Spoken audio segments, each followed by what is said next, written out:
But at the moment, it is Brian Bateman in the lead of this race in the 83 car. And it's not a bad looking car. Like, this is actually one of the cars that I really rate as far as paint schemes go. It's nice and it's simple. It's black with the silver trim down on the bottom of the car. It just looks nice and classic, Brian. Yeah, it's definitely a simple looking paint scheme, reminiscent of Dale Earnhardt Sr. with the black. You know, you see that black car coming up in your rear view, you know, you better watch out. That's exactly right. He wasn't the Intimidator or nothing. But at the moment, he is going to be in the lead of this race. Derek Runge has re-overtaken second. Chandler's sitting in third, and he is only just in front of James in that 333 car. And Runge has a 3-second. Derek Myers, the teammate of Gerald West. Oh, and the 98 of Jerry Glenn's just gone round. I think that was off the bumper of Logan Lansford. And that is going to give the advantage to Gerald West here on the outside line. But can they hold it? That is the question. Did they make their move too soon? Thomas Harmon sitting there just in behind them. He moves up. Derek blocks. He moves down. Derek blocks again.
Hello, everyone, and welcome to the Pocono Speedway for the SimRacerHub.com 162. And welcome to the first race of Season 2 here in 2024. It should be a fantastic night of racing here at Pocono. And, with it being the new season, we've also got a lot of new faces out there. As I'm trying to click a button. There we go. Everyone's just coming out of the pits now for a pit party. Currently, Thomas Harmon leading the way. But our P10 driver there is a new driver.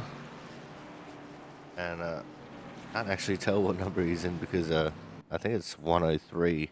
It's Abram Goston. Or Ghoston. We'll probably just go with Ghost On. But he's an A-Class 4.99, very safe driver with a 2.4 I rating. Right behind him in P11 is the 14 of Frederick Cremines. Lots of awesome names for me to try and learn. And Butcher. But he's another new one. He's a A4.22 with a 3.8 KI rating. We got Aiden Wickfield as well. He's a C-Class 2.25 with a 1832 I rating. We also have Michael Dow, currently in the 106. Next week he'll be in the 60 car. He's an A3.35 with a 1.2 KI rating. Currently have 27 cars signed up for this race. 24 have done laps. You see Collins, Cook and Niederhelm currently not having a lap time set as they are underway for their pit party here.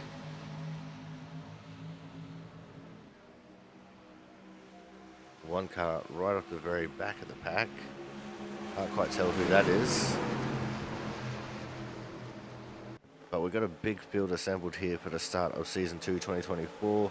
Oh, lots of looseness. I think someone's gone around there in the background. Oh, big time. That was a crunch and a half. Still not sure who it is though. Seeing the mid-pack there, there's still 3 wide going through turn 2. That was right behind the 24 of Frank Isaacson. I think Hennessy was the man in the middle. The battle up here, we're watching now, there's the 14, the 7 and the 05. So that's Frederick. The 7 is Kyle Kraus and the 05, Scott Rickard. Oh, and there's been more drama off of turn 3. I almost said 4, but it's only 3 because Pocono. This is a really awesome little battle here. 3 wide through turn 1. Rickard gets squeezed out, and here comes the 22 of Reggie Ortega.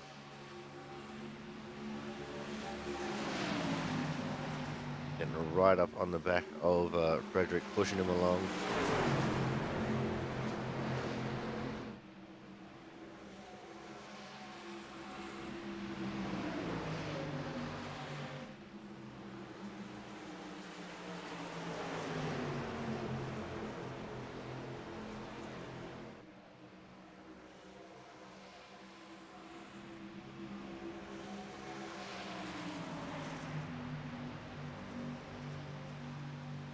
Let's do just a quick little rundown while these guys are doing their pit party here. Thomas Harmon, currently the fastest time at 54.384. And Andrew Hennessy, 0.064 off him in P2. As around goes Frank Isaacson coming out turn 1. Not sure if he had help there or not. I was busy looking at other things. I just saw the smoke.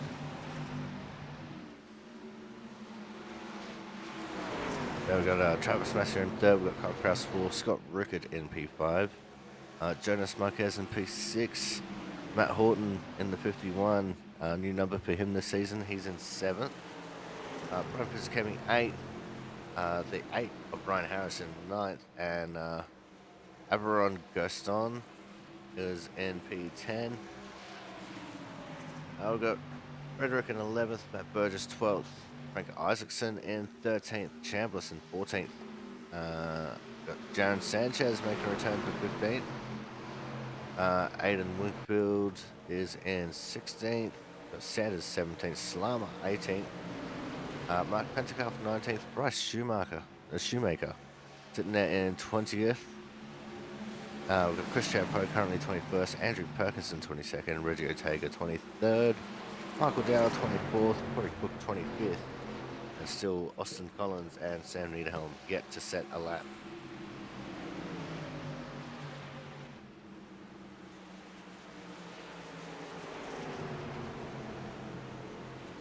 There's 28 drivers. Well, actually, no, 28 now, as Watson has just joined into the race. The field currently sitting at a 28.44 with this 28 car field. And time is ticking down here in practice, which means very shortly we'll be getting ready to go to qualifying.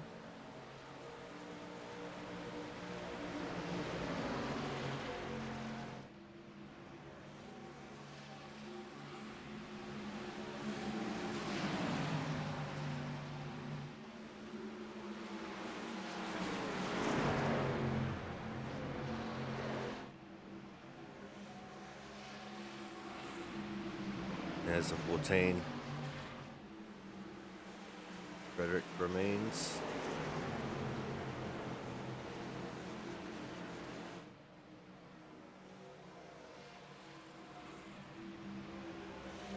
As I said, on debut here, Cremines and Ghost on doing very good.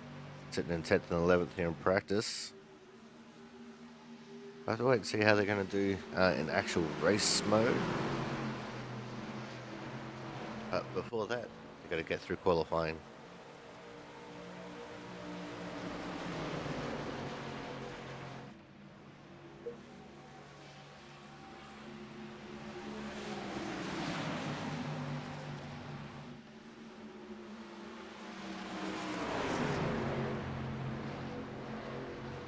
Looks like a few drivers starting to get a little bit loose there as they're coming through the tunnel turn number 2.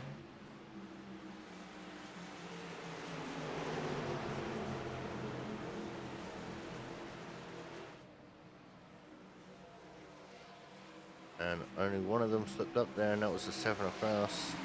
Unless there was a challenge on him, he couldn't quite get there. But he's going to challenge to the inside now. 22 of Ortega.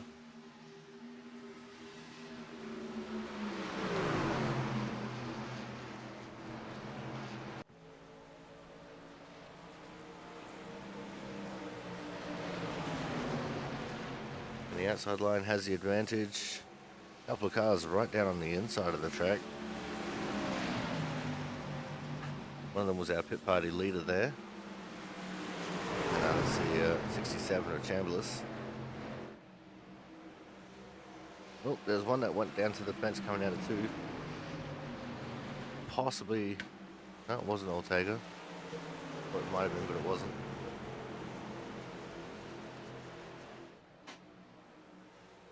There's now 6 minutes left in practice.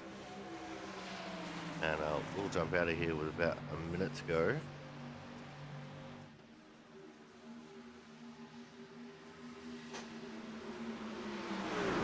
Still 28 cars signed up for the race so far. We still have the possibility of maybe 1 or 2 more. As, Ortega, and that's the 43 car there, have gone around. Shoemaker, Ortega and Shoemaker. How they're coming together.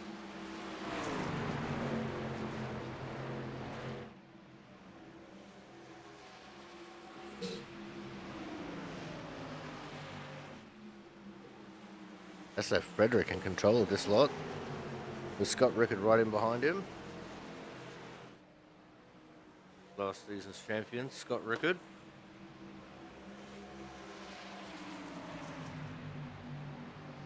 We also have the introduction of a team system now, complete with cost cap and everything.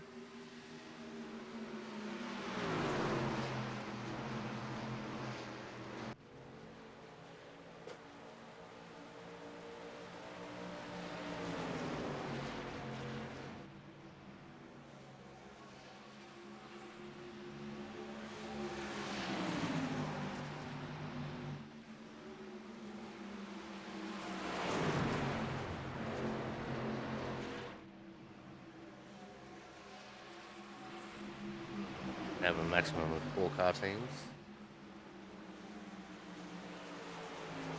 And it's just another way of spicing things up. So there will be also a teams championship. Not sure how that one's going to be scored exactly, but it should be a little bit of extra fun for these drivers.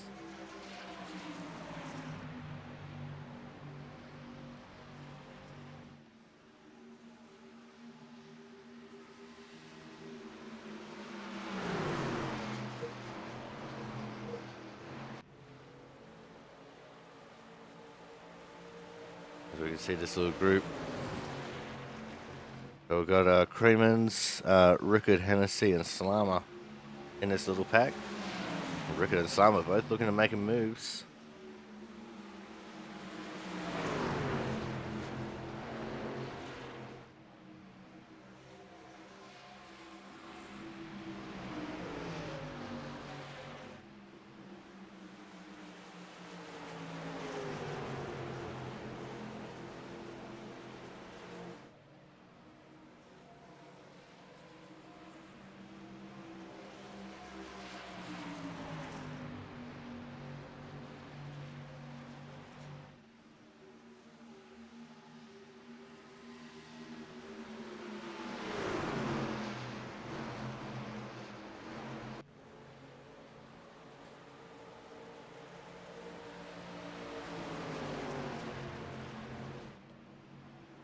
Just over 3 minutes left now in practice. See, Scott Rickard has taken control of this little pack as far as the pit party is concerned. Oh, big time into the fence. That was Crimmins and Hennessy. They both went a little bit too hard there in turn 2. Wonder what kind of damage that's going to put on those vehicles. Crimmins, who seemed to hit it the most, definitely struggled there, and both of them coming down into the pits. I saw someone else coming into the pits as well. Might have been Slama. It's also a good time for them to start checking their tyres, see what the wear is like.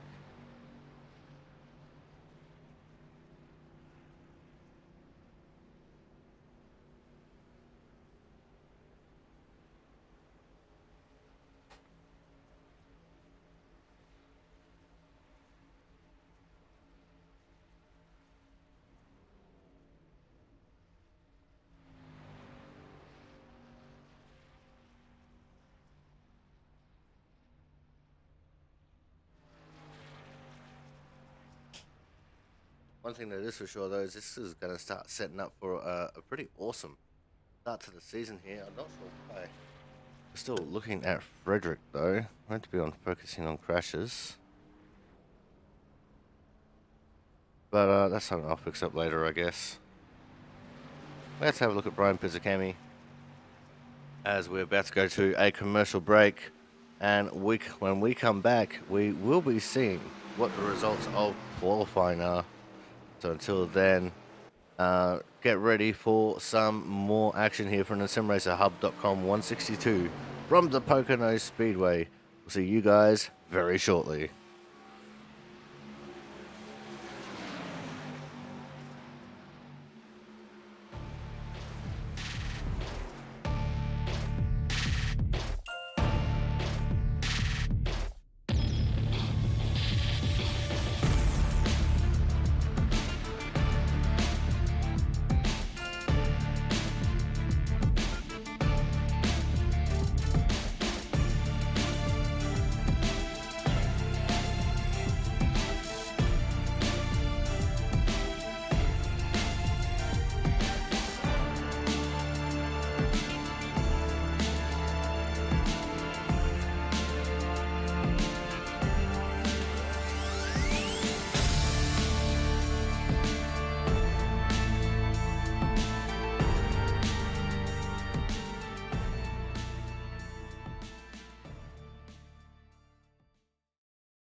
Welcome back to the Sim Racer Hub 162. As you can see, qualifying has just completed.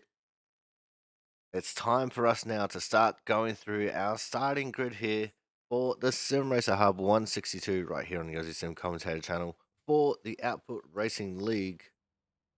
And we have 30 combatants for the first race of Season 2 2024.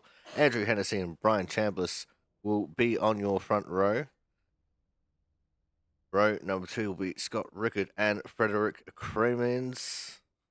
Cremens? We'll just go with Cremens. There's Joe Slama, Chris Champeau. They will be on row number 3. Great to see these new paint schemes as well as we've transitioned back into the trucks. There's Austin Collins, Andrew Griesbaum. Collins probably needs a new paint scheme. There's Thomas Harmon, Jaron Sanchez. Really wicked paint scheme there for Sanchez. The Gatorade paint scheme. There's Matt Burgess, Reggie Ortega. They will be on row number 6. Row 7, James Watson, Andrew Perkins. Row number 8, we'll see Frank Isaacson and Corey Cook. Row number 9, for the 25, Jack Sanders. There's a 5 of Mark Pentecup as well. Row 10, we'll see the 106, Michael Dow, and the 13 of Travis Massier. Brian Harris in 21st will be the last person to set a qualifying time. And Matt Sisler, the first of the non-qualified combatants. Got Matt Horton in 23rd, Kyle Kraus 24th. And we've got Aberon Ghoston in 25th. There's Sam Needhelm 26. Up in 27th, we'll have Bryce Shoemaker and Aiden Wigfield in 28th. And the final row of the grid, there's Brian Pizzakemi and Jonas Marquez. That will be your 30-car field for the racing here tonight. It's been a while since we've had a 30-car field, as the drivers making their way out onto the track now.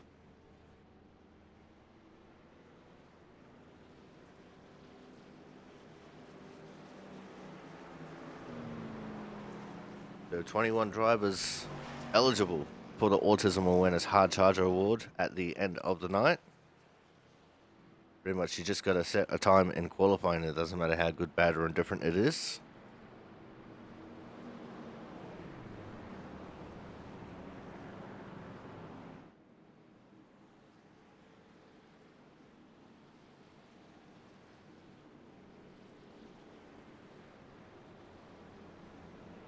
And we got 65 laps of the tricky triangle.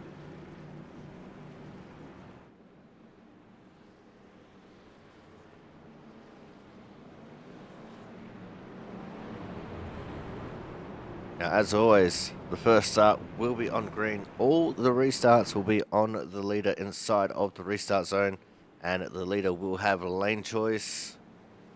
It's a brand new race for a brand new season here in the Output Racing League. The truck season, Season 2 2024. Going back to where it all began, all the way back in Season 1 of the Output Racing League, where we ran the trucks.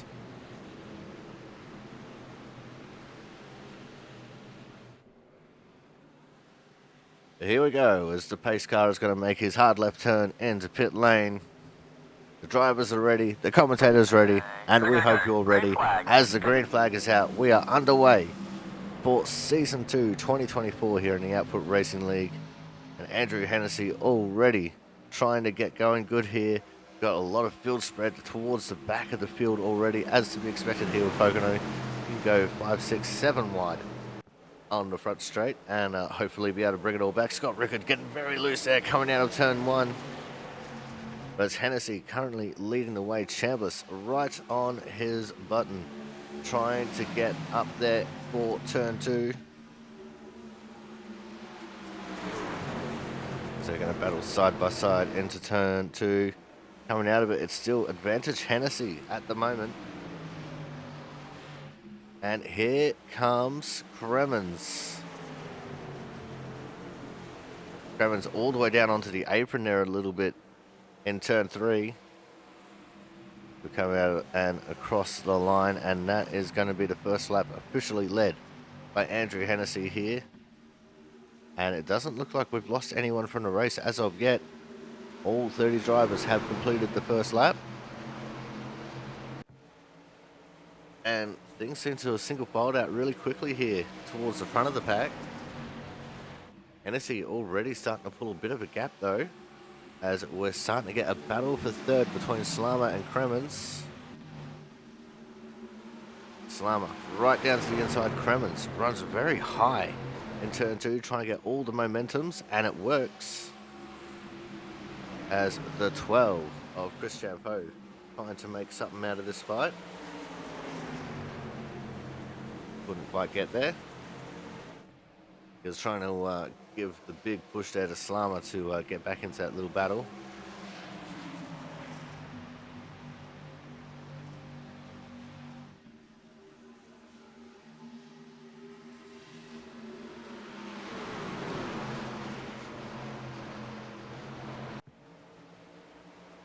Battle is back on the lead of this race between Hennessy and Chambliss.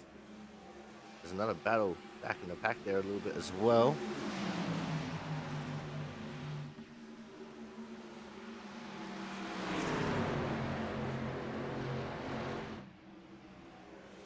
This is where our main focus is.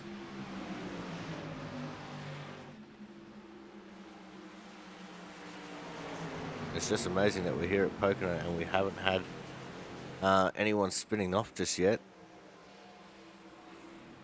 Normally, the looseness comes with having someone right up your chuff is what starts bringing people undone.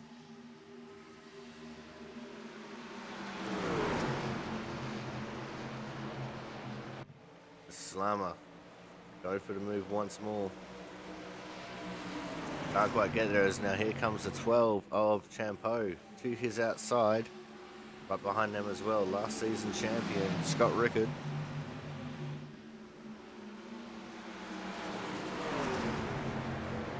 Top 3 running a very calm race right now. And I think they're going to try and stay single file here to try and pull away from Champeau, who's just taken over the 5th position, the 4th position, my apologies.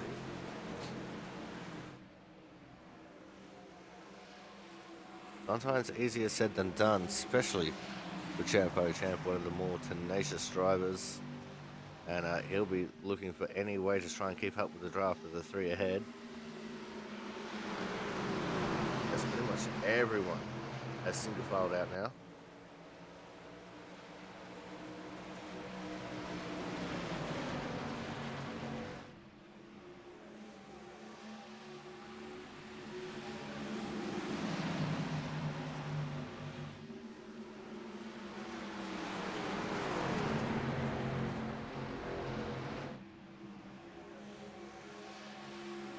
Trying to do a thing with my camera controls here real quick. Seems to have gone a little bit dumb on me.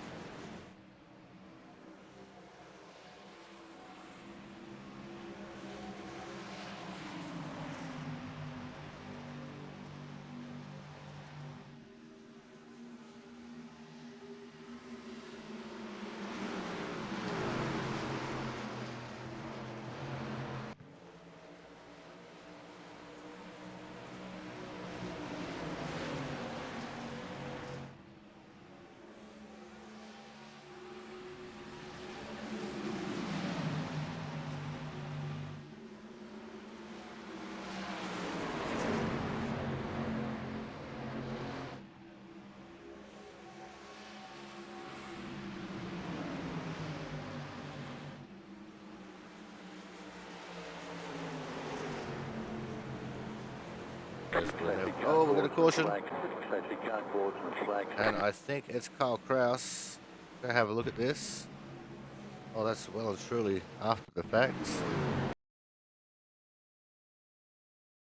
He's running side by side here. There's a little bit of a touch, or a lot of bit of a touch, with the 8 of Brian Harris.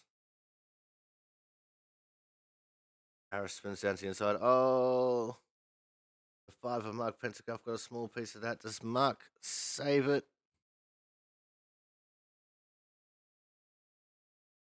Well, Mark has pretty significant contact with the wall there. And Kraus, he manages to keep it off anyone else. Oh, Mark, come back down across the track.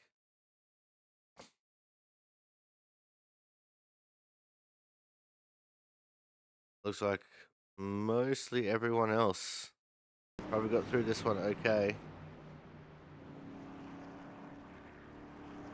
But that all started with contact between the 8 and the 7. So the 8 is Brian Harris, the 7, Kyle Kraus. Fortunately, Mark Pentacuff caught up in that one. Go back up to our leaders. See if there's anyone who wishes to take a pit stop. We have Kyle Kraus in the pits, obviously, because he's got that major damage on the vehicle.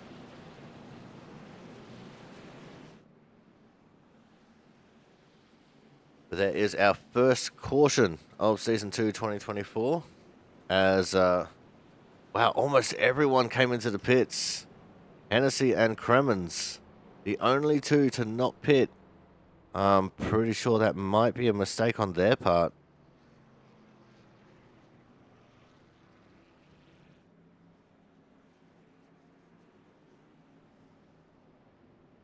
If I was them, I absolutely would have pit.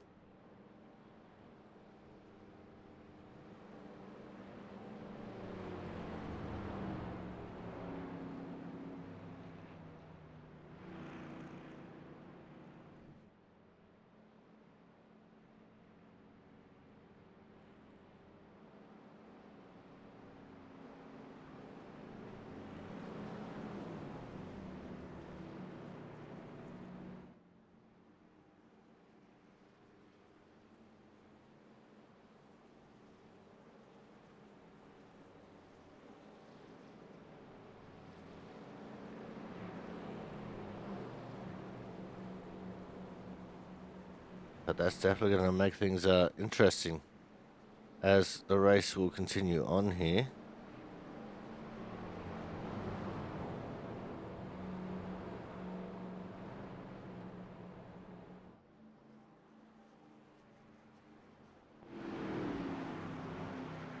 Taking a quick look at who else we got around the place.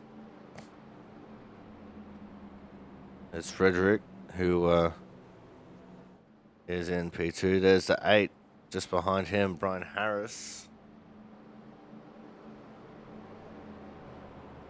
And I think Harris did pit. I'm just trying to look right now. Might just wait for him to come across the line. Oh no, he's going to pit this time. Harris did not pit. The other one that didn't pit was Wigfield, who's now up into P3. So we're on 1 to green, and it would appear that Andrew Hennessy has chosen the inside line. So it's going to be Hennessy, Kremens, Wigfield, Burgess, Perkins, Griesbaum, Chambliss, Champeau, Rickard, Slammer. That's your top 10. And Harmon, Collins, Ortega, Cook, Sisler, Dow, Isaacson, Massia, Watson, Horton, Marquez, Shoemaker, Sanchez, Pizzakemi. And at the moment we've got Harris, Niederhelm, and Sanders all in the pits. Ghost on Pentacuff, they are still on the lead lap, but they're well behind the pack as they just came out of the pits. And unfortunately Kyle Kraus still in the pits, currently 2 laps down, getting those repairs done.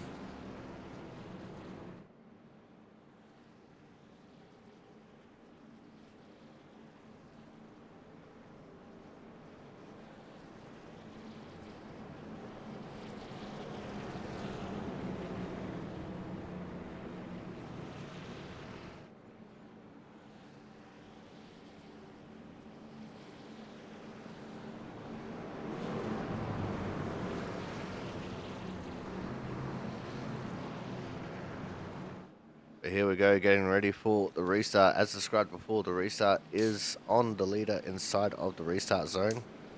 And the leader does have lane choice, it appears at this time. Andrew Hennessy has chosen the inside lane.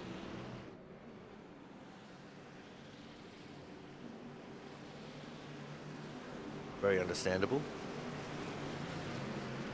There's no real advantage inside or outside here. But here we go, getting ready for the restart. The pace car is going to make that hard left turn into the pit lane. And then we get into the restart zone and we're off and racing. Great jump there for Andrew Hennessy, who already has Kremets cleared.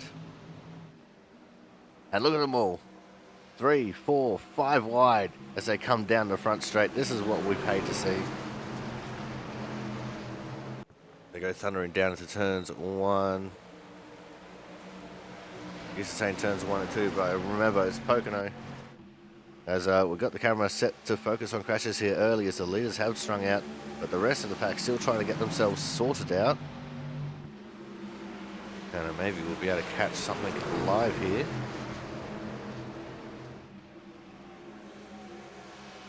You see still a lot of arguing over position.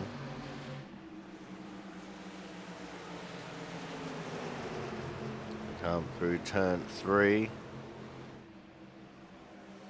And it looked like we had a battle up towards the front there for a mellow yellow car. Just trying to look for who it was.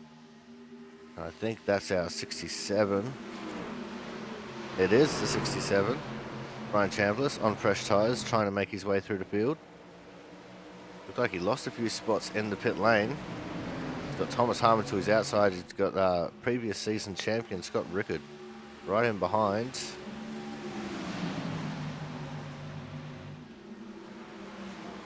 A couple of drivers that took 2 tyres as they go 3 wide through turn 2. This could get ugly, but it doesn't because of the experience of this field. And the 22, Reggie Ortega, giving a big push to the 67 at Chambliss to get him past the 38 at Thomas Harmon and right up and next to Andrew Perkins in the 11 Perkins.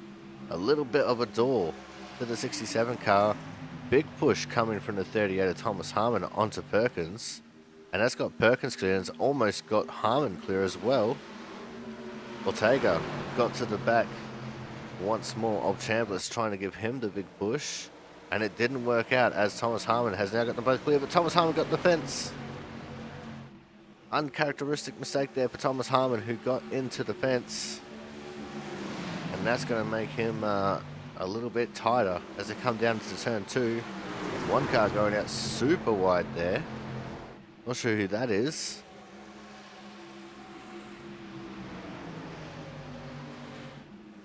But the race continues on here for the minor placings. This is the battle for P6.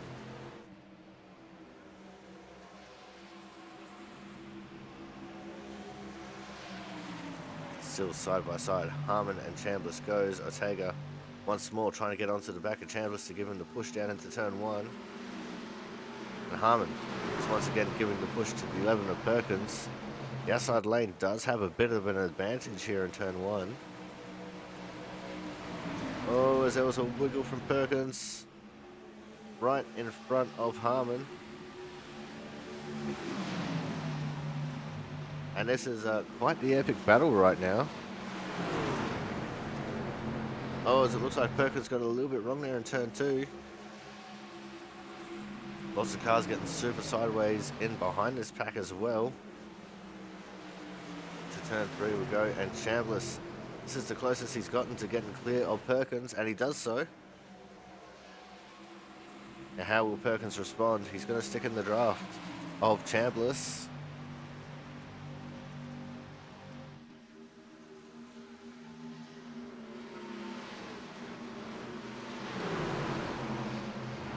Right up on the tailgate of Chambliss, trying to get him loose into turn 1.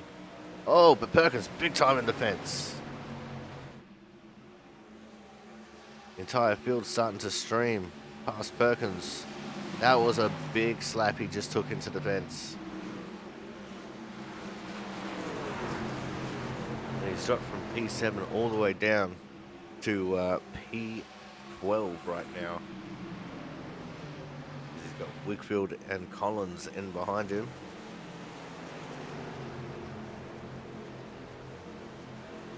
Go check in on our leaders, see how they're doing.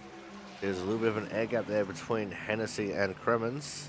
Chris Champeau sitting there in third, so he got around Griesbaum.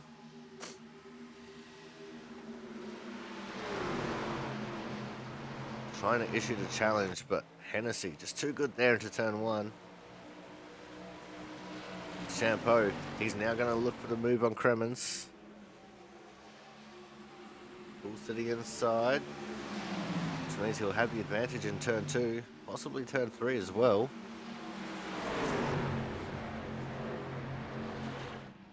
They remain side by side. Cremens will have the draft from Hennessy, who's not going to adjust his line at all. But Champeau takes it into turn three. Griesbaum right up there as well in the 68 truck. As Hennessy starting to weave across the front straight, trying to break the draft between himself and Champeau. He knows that Champeau is a very, very quick driver, especially in these trucks. Champeau runs a little bit higher on entry of turn one, trying to get a better exit. He got the 94 car loose. The 14 also got loose. There was also a little bit of a bump between Champeau and Hennessy. Side by side. Griesbaum and Cremens are for third. And Griesbaum takes that position. Now it's just a mono battle at the front of the field. So once again, the 12 of Champeau takes a wider line on entry, going for the late apex, hoping for a better exit. Hennessy once more, trying to weave on the front straight here, trying to break that draft.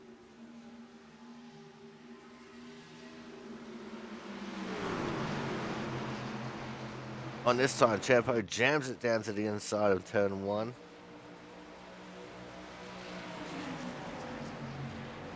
Once again, the weaving game from Hennessy. And what will Champeau do? Can't make the move here in turn two. Didn't quite have the speed for it.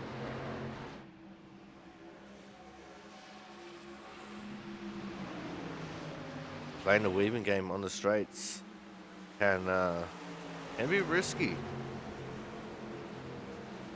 Because yeah, the car behind you is not getting the draft over speed, but they're also not losing speed because of your weaving. Chris Champeau has the fastest lap of the race at the moment. And down to the inside of turn one he goes. Will he be able to hold it, or will Hennessy use the momentum of the outside lines very close as they come off of turn one? Down the back straight they go. And Champeau is still just there. He managed to side draft, almost contact, as they got onto the entry of turn two. And Chris Champeau trying to take all the advantage. Griesbaum giving a push to Hennessy on the short shoot.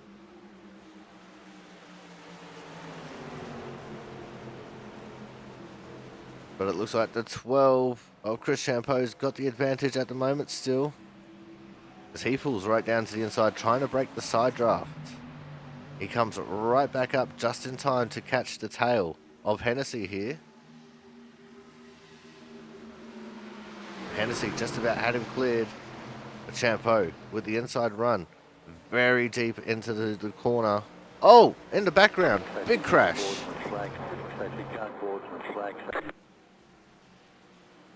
I'm not sure what happened there. I think that might have been Burgess.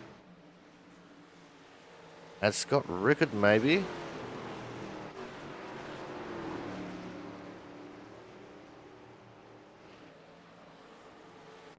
Let's check this out. Oh, and then, yes, the 59 and the 22. So let's back this up even further. Slow it right down.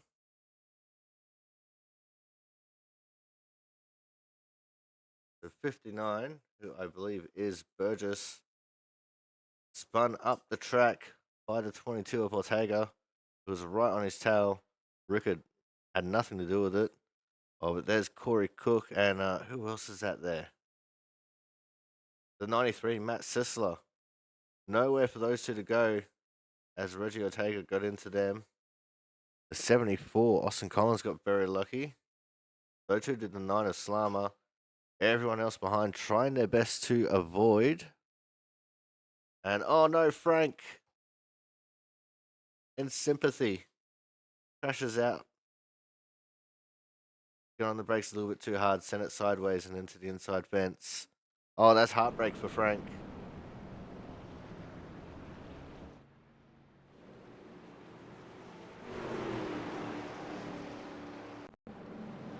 And just as Chris Champo took the lead. But with that, we are going to go to a commercial break now. And when we come back, we'll have more action here from the simracerhub.com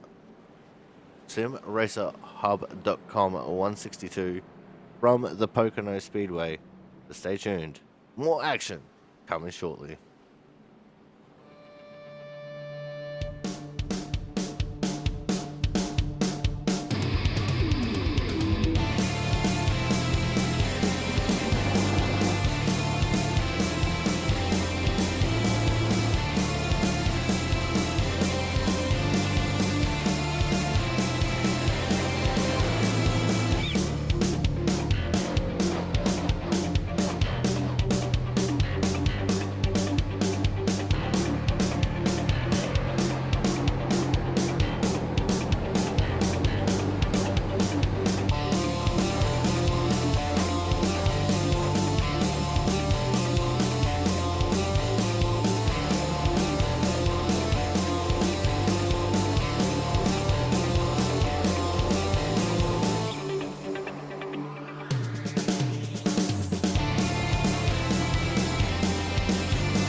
Welcome back to the simracerhub.com 162 here from the Pocono Raceway.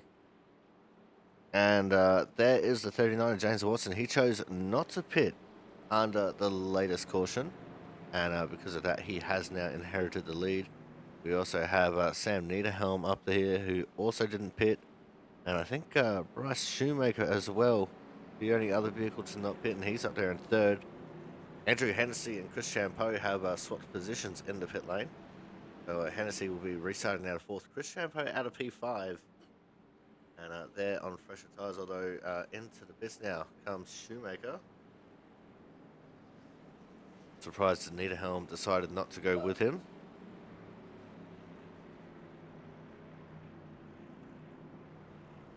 But the full list of how it's all sitting right now. We've got Watson, Niederhelm, Hennessy, Champo, Harmon, Kremens, Rickard, Chambliss, Griesbaum, and Slammer as your top 10. There's Collins, Horton, Massiar, Wigfield, Marquez, Pizzacami, Ghoston, Harris, Sanchez, and Dow. That's to 20th position. Sasola's 21st, Corey Cook 22nd. Shoemaker and Sanders are both in the pits. Perkins and Pentacuff has just come out of the pits, so they're a little bit behind the pack. Then Burgess, Ortega, Isaacson, and Kraus all are in the pits. And Kraus has actually just come out of the pits, so he's got his damage fixed. He's 9 laps down. But Burgess, Ortega, and Isaacson currently sitting 2 laps down.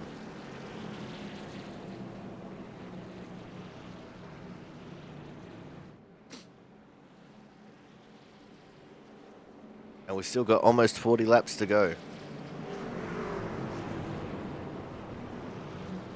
Now it looks like James Watson this time has chosen the outside line for the restart. That's going to put Sam Niederhelm on the inside of the front row. But James will still have to restart in the restart zone.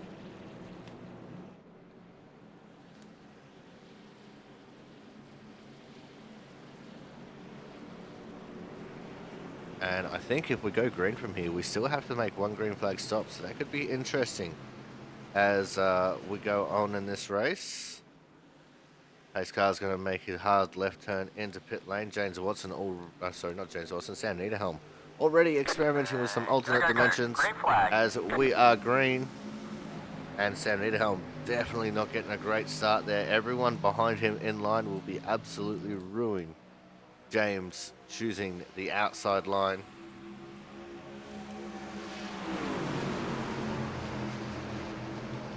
And that gave a big advantage there to the 12 of Chris Champeau, who's trying to get up onto the inside of James Watson.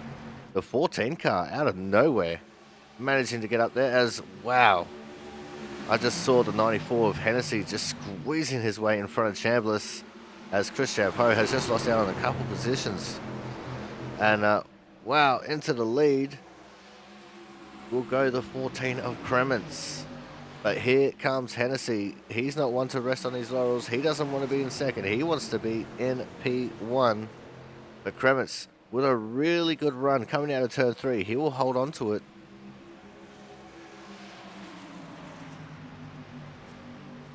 Chris Champeau, who was looking like he was going to become the leader of the race once more, just falling off a little bit. And I think that's just his better long run pace than his short run pace. But he'll be ruining that caution coming out. And in P4, I saw the 38 of Thomas Harmon, who was one of the drivers who got stuck by Sam Niederhelm, not having the greatest of starts.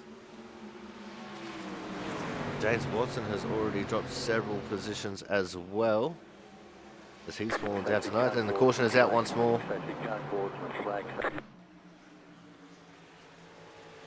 And I'm seeing Matt Sisler and Sam Niederhelm's names up. Let's have a look at this. Oh, that was quite ugly. Let's slow this down and see if we can get a full picture here. So the 8 of Harris got checked up by the 22 of Ortega. Niederhelm, who was behind Shoemaker, got checked up and got tight and just up into the 93 of Sisler. I'm trying to tell who the other driver there is. I think that's one of our new guys, the 105 of Wigfield. That's unfortunate for Wigfield on debut. But that one looks like it was a bit of a racing deal.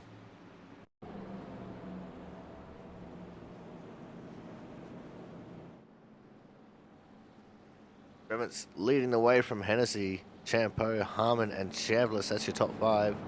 I don't expect any of those guys to come into the pits, but we'll wait and see. There should still be tyres available in the pits, but if I was them, I'd want to save at least one set for later in the race.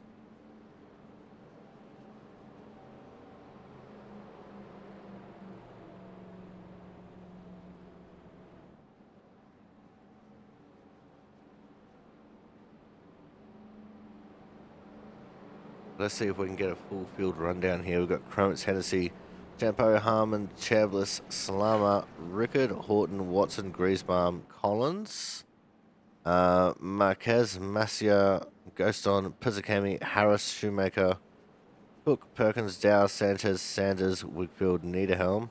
So Watson and Collins have just come into the pit. So too has Pizzicami, Shoemaker, Dow, Sanders, Wigfield, and Niederhelm. So that'll change up the order a little bit. But our top 10, for the most part, remains unchanged.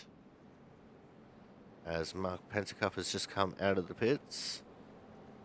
Looks like he's pitting, getting damage fixed, and coming out again straight away. Smart way of doing it.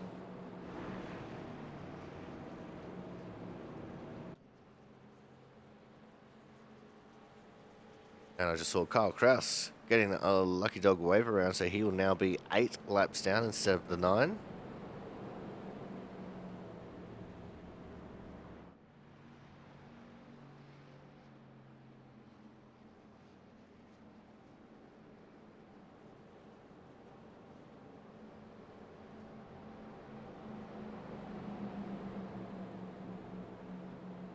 But what a debut race here for Kravitz. As mentioned before, he's an A-Class 4.22 driver with a 38.82 I rating.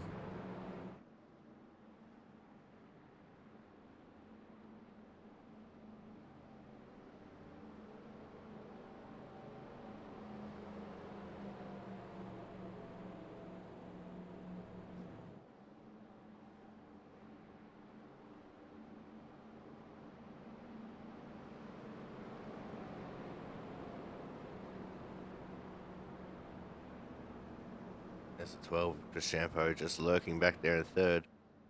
As I'm pretty sure we're going to get the 1 to green this time by. So which lane is Kravitz going to pick? He's moving towards the inside line here early. And he's chosen the outside line as we get the 1 to green. So Kravitz, Hennessy, Champo, Harmon, Chambliss, Salama, Rickard, Horton, Griesbaum, Marquez. That's your top 10. We've got Masia, Ghoston, Harris, Cook, Perkins, Sanchez, Shoemaker, Watson, Collins, and Pizzakemi is your top 20. And then it'll be Dow, Wigfield, Sanders. San Niederhelm 1 lap down. Matt Sisler, he is OUT out of the race. He scored his 2 laps down. Pentacuff 1 lap down. Burgess, Ortega, and Isaacson are all 7 laps down. Kyle Kraus 8 laps down. But on the track and running.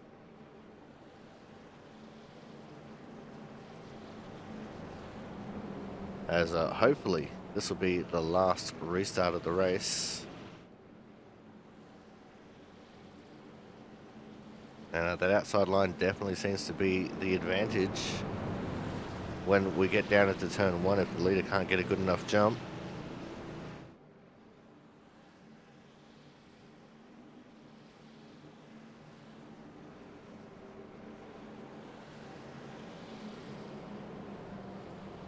But let's see what we can get here as they come out of turn 3.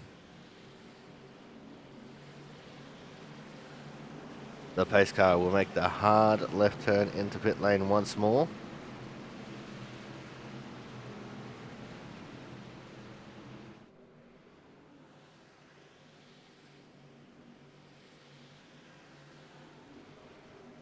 And we are green. Green flag.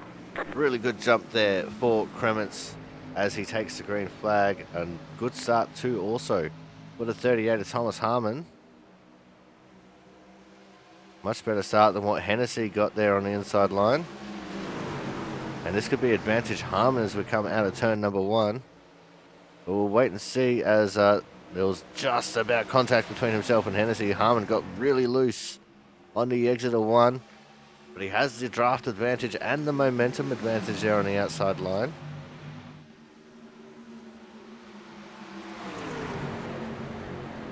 And into corners. Ooh, that was actually dirty F for both of the 2 guys behind. And Kremets has pulled himself quite a bit of a gap here. We're going to focus on this battle for second. It's still advantage Harmon at the moment. As now Hennessy slips into line. Champo was almost going to look for a move. In fact, he is looking for a move. Couldn't quite get there as he was blocked off by Hennessy.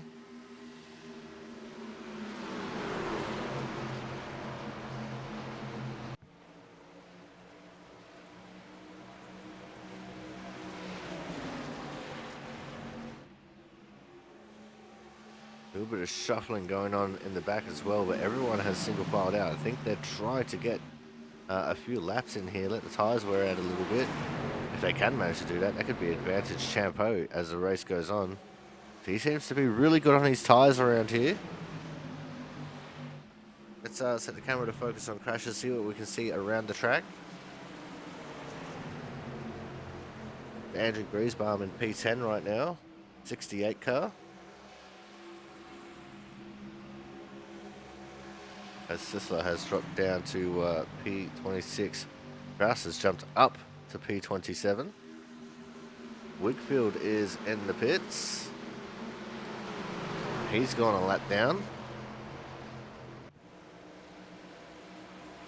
There's a battle between Shoemaker and Perkins as Perkins just got unceremoniously hip and shouldered into the fence.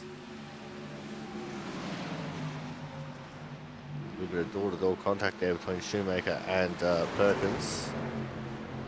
We're going to keep an eye on this for a little bit because Perkins can be a bit of a petty bitch sometimes, and that's my one for this broadcast. And he's trying his best to get back to Shoemaker to try and argue over that position once more. In the background there, 78 Brian Pizzicami, who hasn't really been having the greatest of races. We haven't been seeing him dive up the order like we're used to seeing.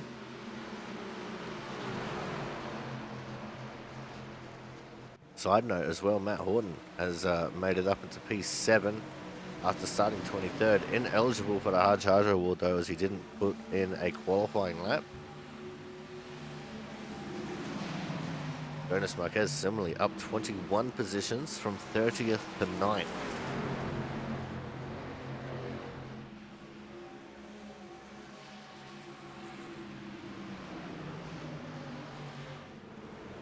It looks like this one might be a little bit sorted here as Perkins just doesn't quite have the pace to match up with Shoemaker.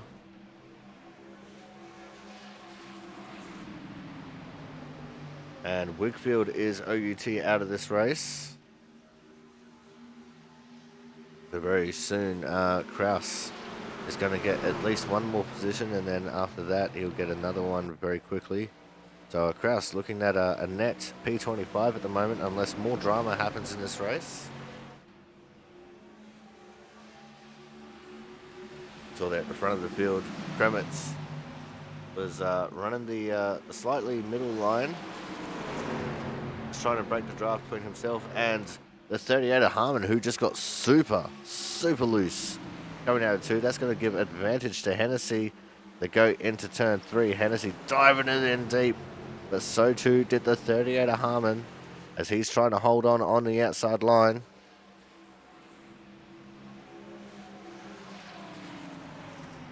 You see the 94 trying to side draft with Harmon as well as taking the draft from Kremitz. Down into turn 1 they go. And Hennessy tried to hold out Harmon for as long as he could on the entry to the corner. Side drafted him a little bit. And oh, loose was Harmon. That could have been very bad for both of them. Harmon almost tail whipped into Hennessy there. The 12 of Champeau just trying to look for any way around these two. Champeau starting to come into his tyres here a little bit, as it's at the moment advantage Hennessy. Side draft will drag him back a little bit there though. Side by side they go once more through turn 3. And this is a great little chess battle going on between these two, as Hennessy with the full side draft onto the spoiler of Harmon. This is one of those tracks where side draft means a ton. But it was advantage Harmon as they were going through turn 1, and he pinched down Hennessy a little bit, who just made a little bit of contact, got loose, and now Hennessy falling back, and he's probably going to fall all the way back to 5th. Right in behind Chambliss there, and just in front of Slama.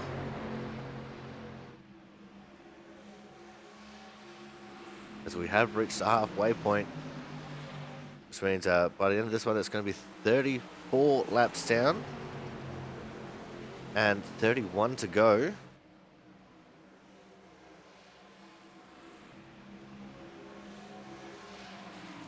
Kyle Kraus has successfully made it into 26th position. And Kremets has a nice gap over P2 right now, 7/10 of a second to Thomas Harley.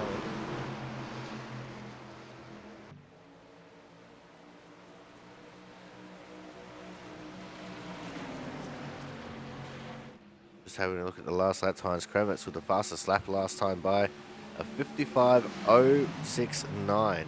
Nice.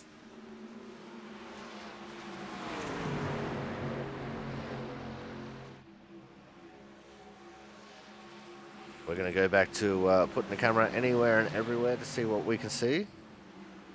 We're looking at the 9 of Slama, who has Matt Horton in the 51 right on his tail.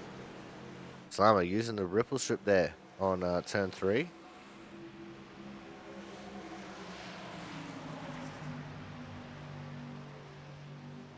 It's not a bad idea using the ripple strip, actually. It gives the inside tyres a little bit of time off and in some air. Horton tries to get the momentum on the outside, and he's going to go over and under maybe. No, he's going to use that to bump draft with the 9 of Slama. Try and get him closer to Hennessy.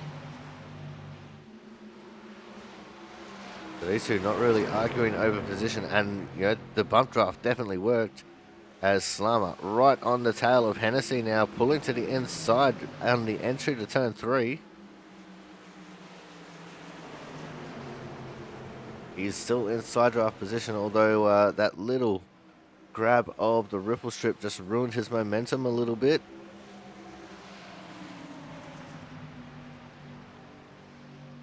And now Horton up into P6. What can Horton do up here? Horton, one of the unluckiest drivers in output. But here in the trucks tonight, he has gotten rid of whatever voodoo has been over him the past season and a half. And he is right up there in the conversation for this win. As he's trying to look for a way around Hennessy. Scott Rickard, previous season champion, sitting back there as well in P8.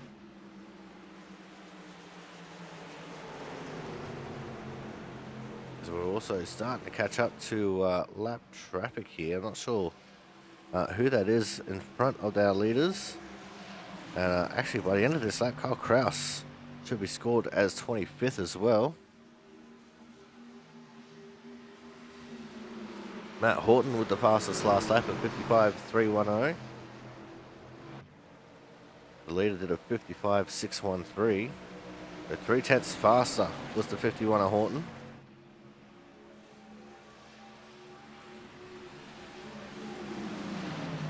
Horton all over the back of Hennessy, trying to give him the air bubble draft.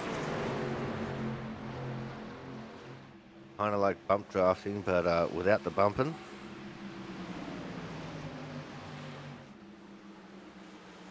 Hennessy right back onto the back of Chambliss.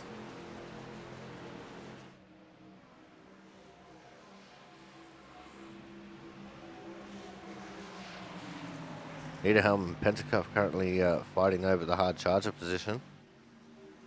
Corey Cook in the 61 I can see is experimenting with some alternate dimensions. Or is he in the pits? He's in the pit.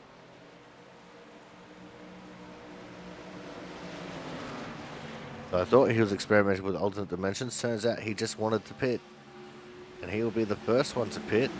And I think he could make it to the end from here. So not a bad decision, as now Chambliss looking for the move on Champo for third. Didn't work out for him, as here comes Hennessy now to his outside.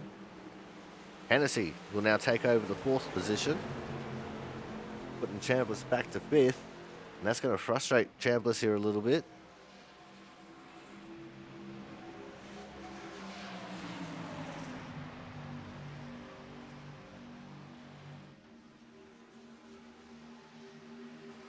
We've had no other takers for pit stops as of yet.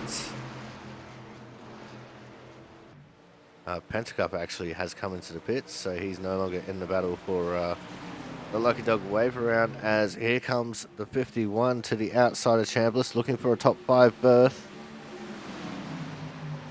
And he takes it. We focus our attention to the 94. Oh, who just big time hit the fence coming out of turn 2. Hennessy, who was looking really good there, looking like he was going to have the run on Champa. Just tapping the fence there coming out of 2.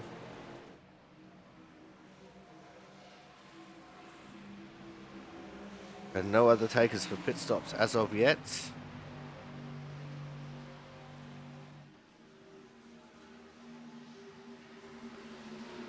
Having incidents here pop up for a few drivers towards the back. Let's go see what this is about.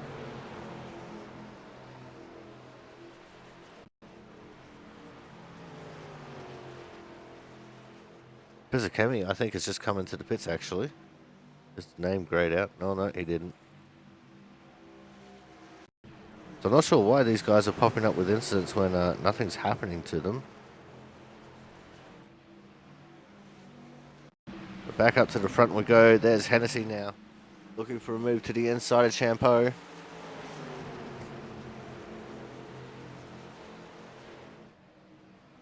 And just about contact as Champeau tried to hold him down a little bit.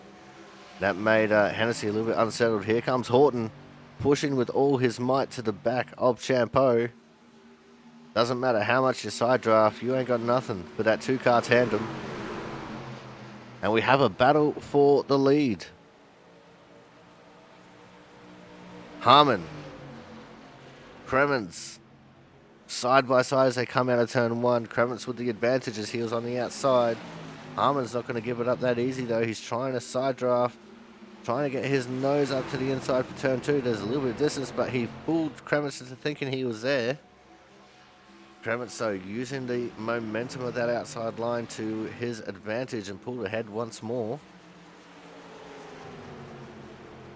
Harmon, not one who wants to sit in P2. If he's going to be up here, he's going to be in the lead.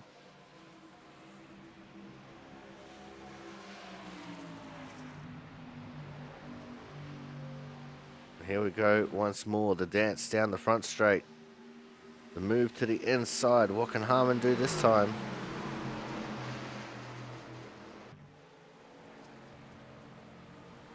And again, the momentum of the outside line just too much for Harmon to take. As Cremens starts defending to the inside here a little bit earlier. It looked like he wanted to try and break the draft, but he didn't think it was going to work as Cremens takes a very wide exit out of 2. And that's given all the advantage to Harmon there. So Cremens might have been getting a little bit tight. And Thomas Harmon, for the first time in this race, has taken the lead. That'll be at least a bonus point for leading the lap for Thomas Harmon.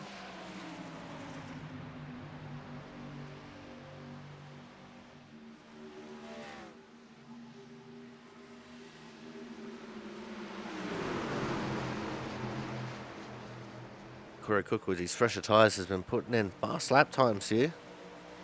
Much faster than the leaders as the 12. Chris Champeau just caught the fence. And that's given Horton the advantage to move around him and into the 3rd position.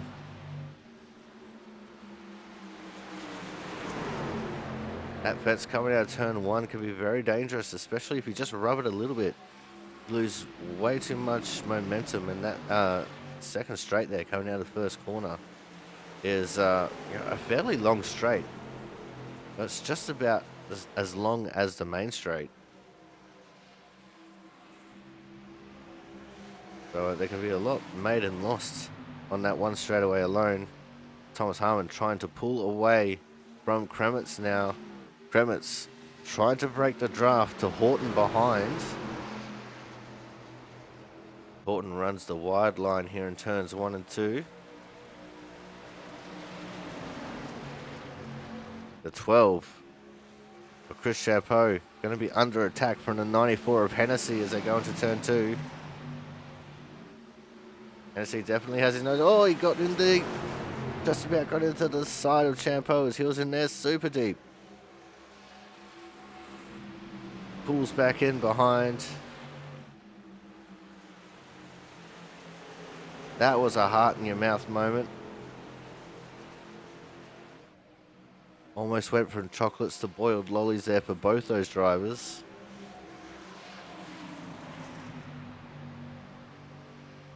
It looks like we've got another taker for the pits. This time it's Ghost on going into the pits.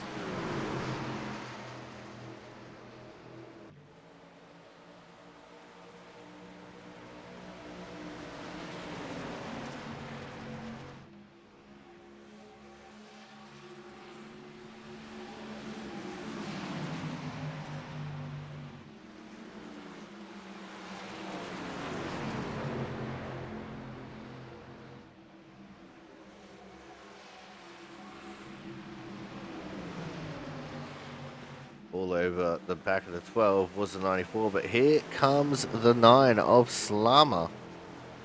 As everyone gets around the 5 of Mark Petscup, who stays well and surely out of the way.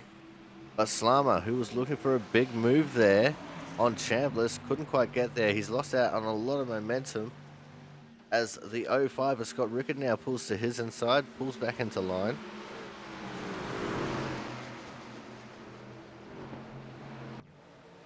Horton still trying to get that higher line working. This is fantastic battling as we're coming to the later stages of this race. Back up to the 94. In fact, no, back up to the battle for second as Matt Horton has just taken it from Kremens going through turn 2.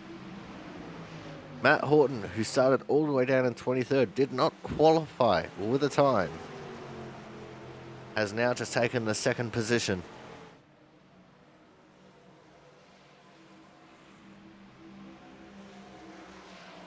He's going to start trying to charge down towards Thomas Harmon. He's using all the draft he can get, as Hennessy has taken over 4th from Chris Champeau.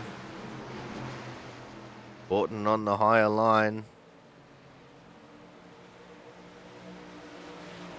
Gives him a really nice run down this back straight.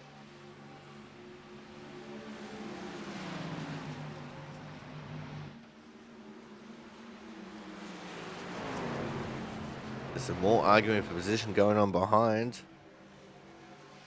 See Rickard and I think it was Chambliss battling side by side there. Chambliss lost down on a couple of spots during this lap.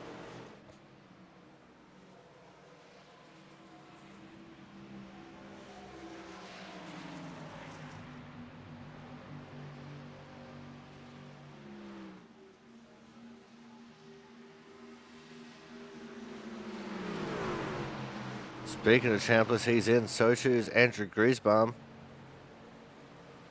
Green flag pit stop starting to happen in a flurry.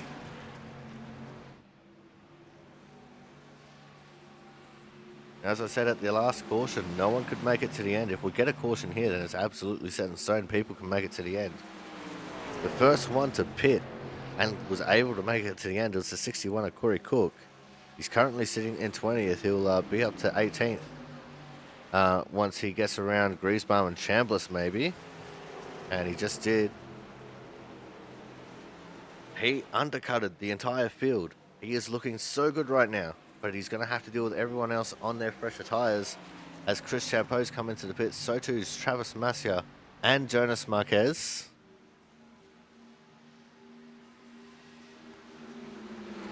Going to be down to when do these leaders pit.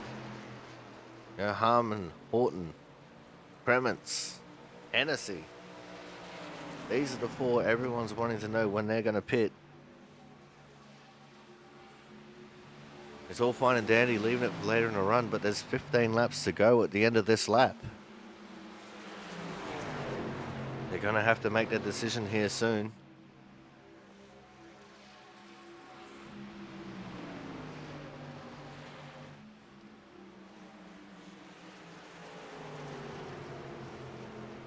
You don't want to leave it too late. I mean, yeah, you'll have the fresher tyres as now in comes the 38 of Harmon. It's like Hennessy and Rickard are joining him. This has put Horton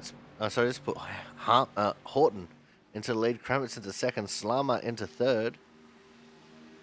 Andrew Perkins has just come in as well. Corey Cook still leading out of everyone who was pitted. And Kremitz made a mistake. Coming out of turn 1, went way too wide. Just about clouded the fence.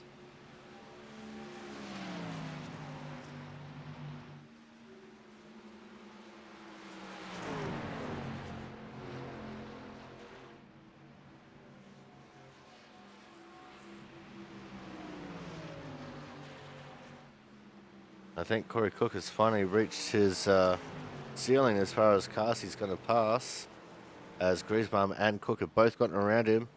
In comes Kremitz and Slama. So Horton looking like he's going to be the last one to pit, as just about everyone else behind him has come in. I think Brian Pizzakemi is the only other one to not pit yet.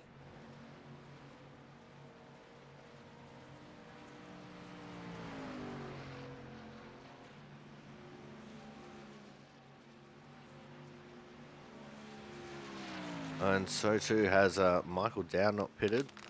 Austin Collins hasn't pitted yet by the looks of things. Just trying to figure this out. Jack Sanders hasn't pitted.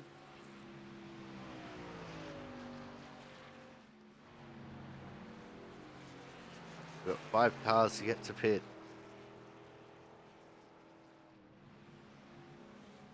And now in comes Matt Horton for his pit stop.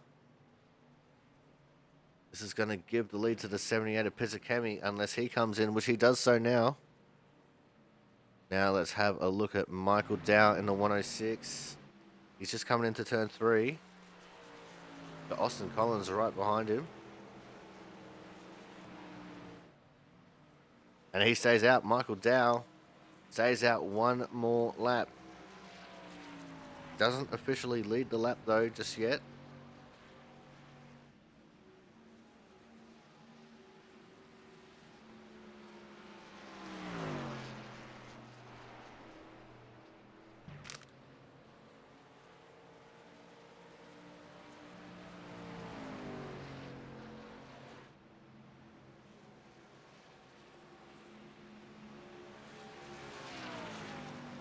Now we only have 3 cars who haven't pitted.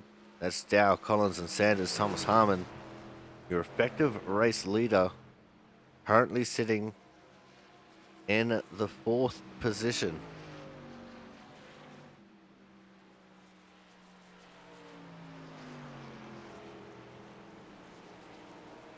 In fact, no, I'm wrong. Slama sitting in 4th. Slama, did he take 2? Yeah, Joe Slama only took 2 tires. So too did Chambliss. No, Chambliss took 4? Oh no, I'm reading all this wrong apparently. But now, Dow has officially led a lap. That's going to be a bonus point for him. Still waiting for Dow, Collins, and Sanders to pit. But Slama, Chambliss, Griesbaum, at the moment, that's your effective top 3. The undercut. Thomas Harmon took 2 tires. He's back in 8th. So some of those who took 4 are ahead of him. Greg Isaacson is back out on the track 32 laps down. He still stands to gain a couple of positions here.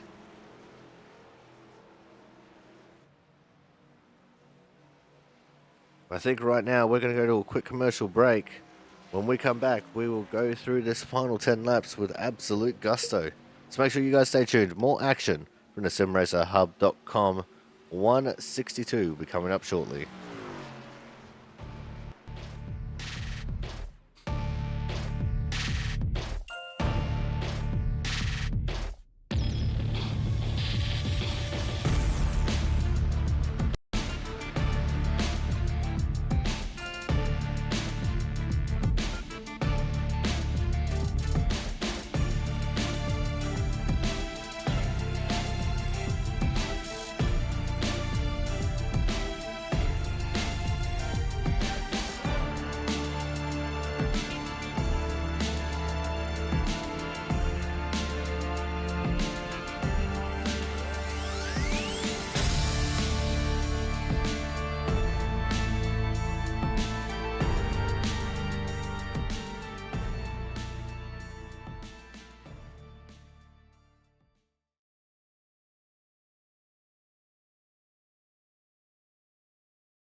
welcome back to the SimRacerHub.com 106 here from the Pocono Speedway. We're 10 to go, and Michael Dow in the 106 car still leading the way.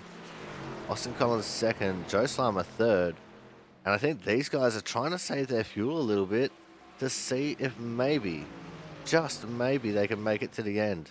If they can, this will be amazing.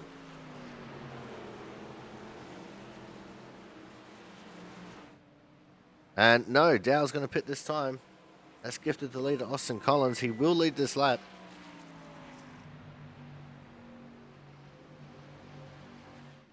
Slama and Chambliss battling over P2 right now.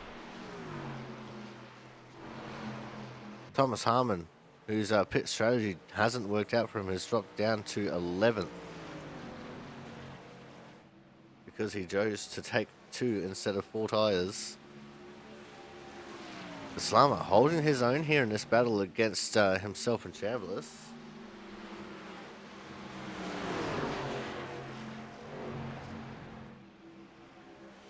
In fact, Slama is the effective race leader right now. This is effectively the battle for the lead. Austin Collins is the only car to not pit yet. I guess Sanders as well, but he's dropped down to 8th. There's only 2 cars who haven't pit. And these guys are catching a ton on Austin Collins every single lap. But before they get to Collins, they got to get around Sam Niederholm.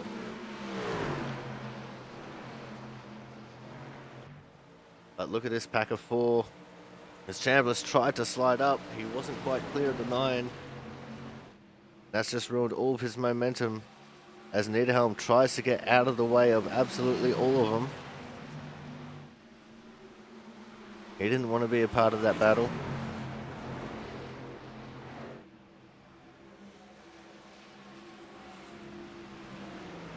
There's less than a second between these guys and Austin Collins now.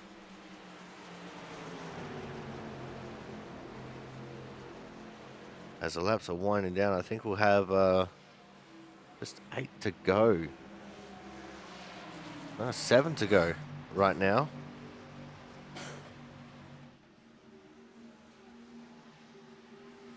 They have caught up to Collins as down to the inside goes Slama. He is now taking the lead. P2 to Chris Champeau.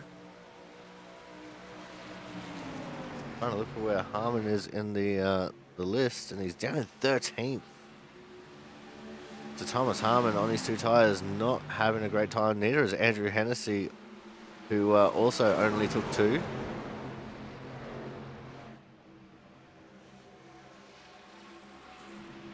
As now Chris Champeau moves to the inside of Slama into 3.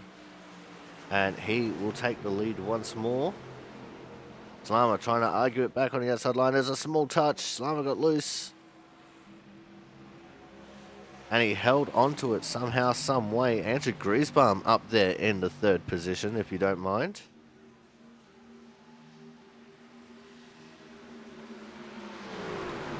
I don't think we've actually had Griesbaum in for an interview yet.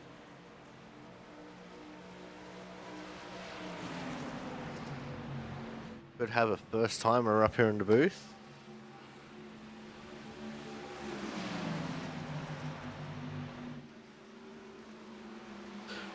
As Chambliss and Rickard are starting to battle over the 4th position. Right there with them though is Kremens. Griesbaum looking like he wants to try and make a move on Slama.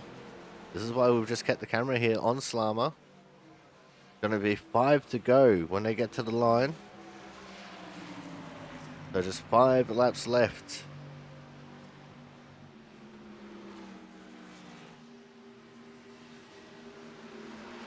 And that's going to be about 4 minutes and 45 seconds worth.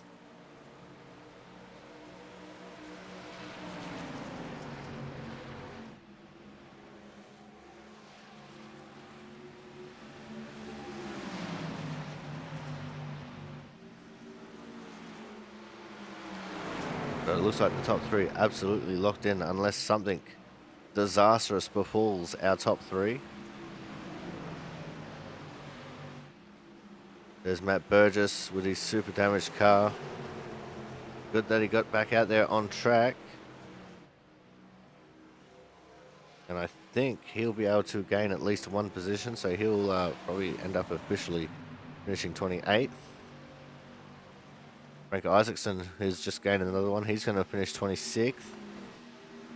Jack Sanders has finally come into the pits.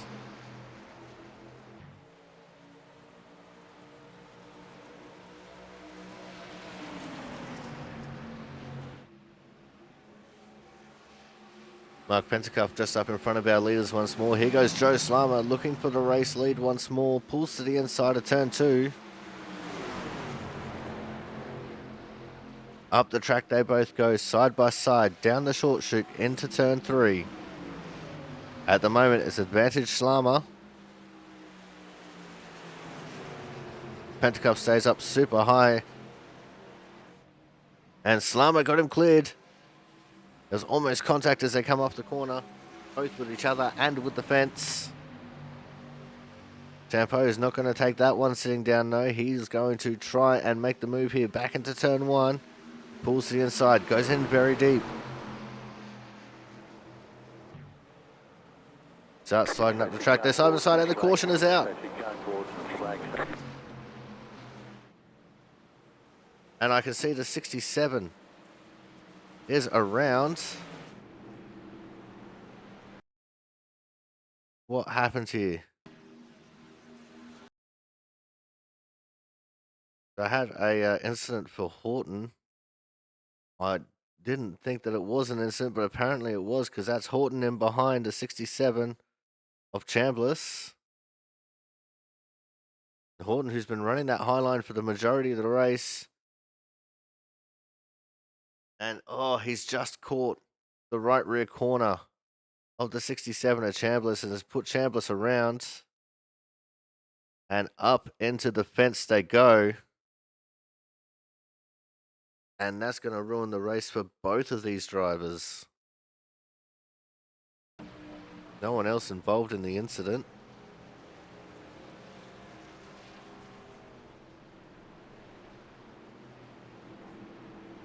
And that is going to probably set us up for our first of 2 attempts at a green-white checkered finish.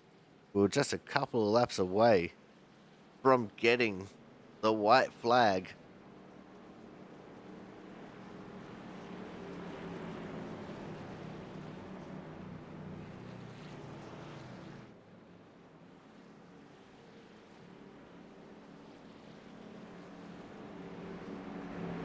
This is one of those moments where if you've got fresh tires still in the pits, this is the time you've got to use them. Because there is so much time that can be made up with everyone else on old tires right now.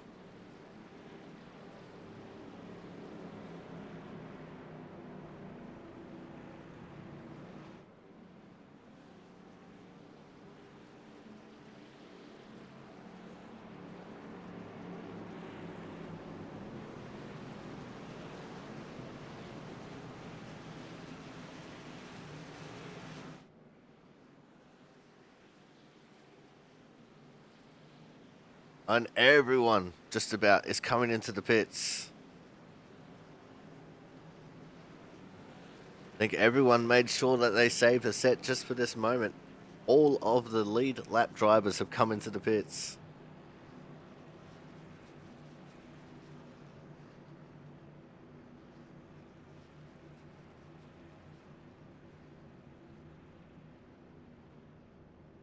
I think Sam Niederhelm going to be the lucky dog wave around here.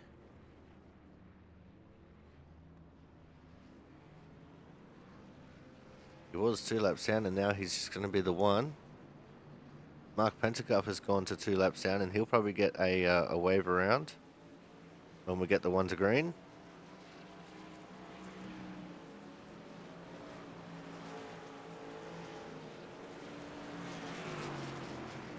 And Andrew Griesbaum has come out of the pits with the lead.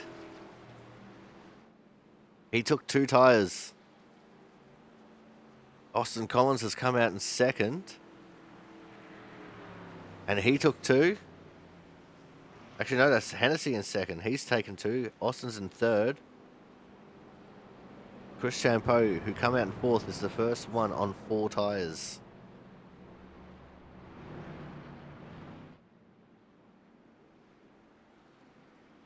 So if I was Andrew Griesbaum on this, I would probably want to start from the inside. Have as many cars in front of that 4-tyre car as possible.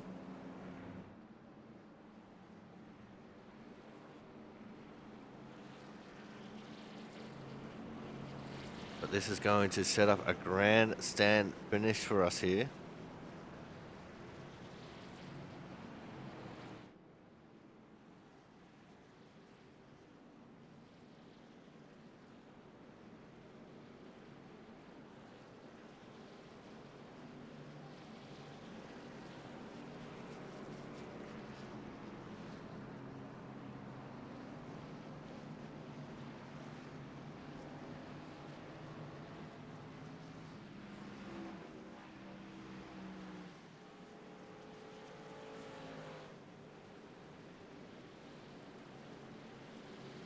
Everyone gets formed up and ready for the restart.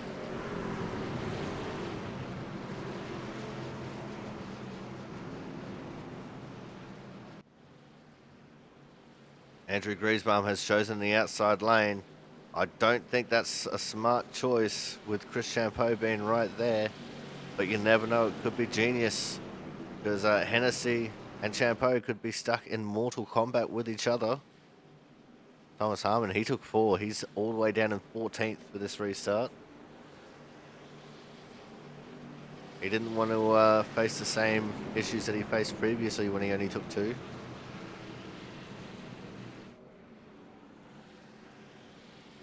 Some people in the field trying to warm up their tyres a little bit. Hopefully for the final time, we'll get this restart. Remember, only 2 attempts at a green-white checkered finish.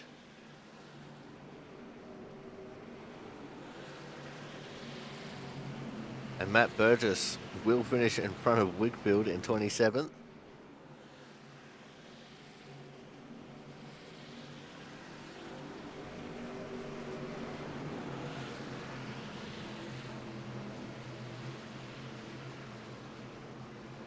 The pace car is going to make that hard left turn into pit lane for hopefully the final time.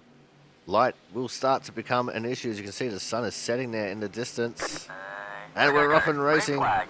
Really good restart there for Andrew Griesbaum, who needs to change the angle and the dangle of his flag. But down into turn 1 we go. Hennessy sticks his nose in. He wants to try and take the lead back. He's not going to get there. It's going to be a battle for second at the moment. You also got the 74 Austin Collins right up there in 4th. As there's someone in the background spinning out, and I think that's the double O car. Caution is out once more. Caution is out once more. And that was indeed Jonas Marquez that we saw. Just got loose coming out of turn 1. Slid around, managed to keep it off of everyone. And just kissing the inside fence there.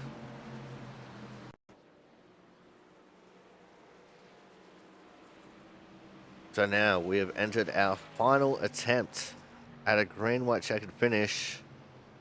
And with this, I think Matt Horton will get the lucky dog wave around. And he will be back on the lead lap and in contention to try and make something of this race.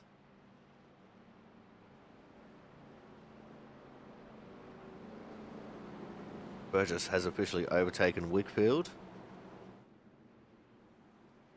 So Burgess and Isaacson, they can't progress any further through the field because of how far down they are in laps. So they'll finish 26th and 27th. With Frank in 26 and Matt in 27th.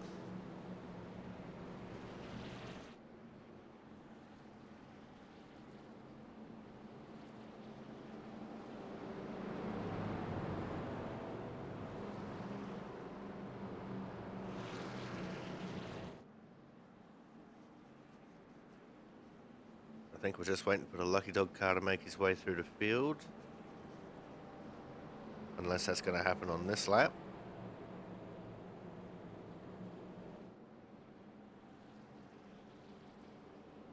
I think Pentecoff would be the only one who would even think about pitting, since he didn't pit on the last caution and got the wave around.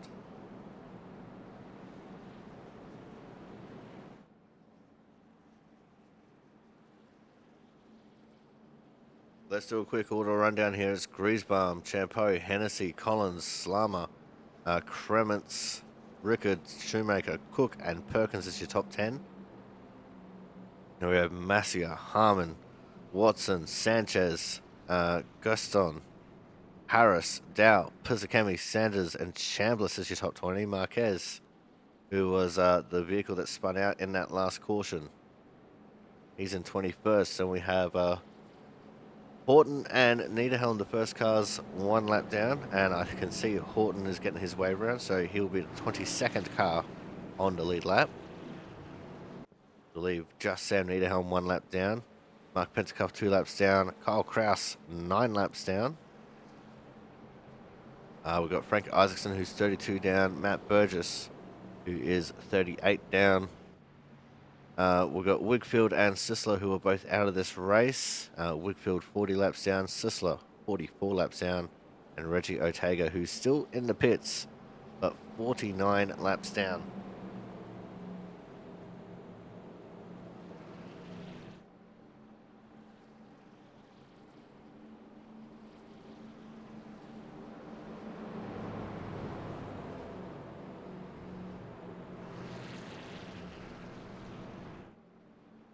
As I said, this is our final attempt at a green-white checkered finish. If we get another caution before they get the white flag, the race will be over. If we get a white flag, the race will be over.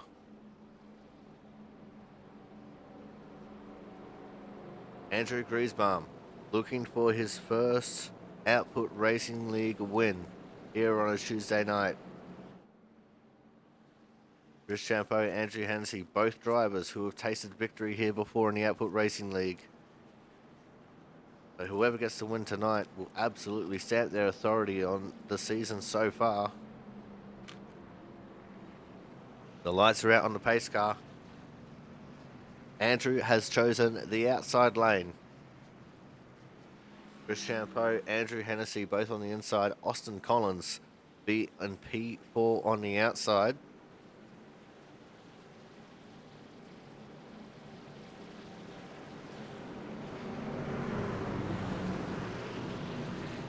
Chris Champeau, the only driver in the top 4 with fresh left side tyres.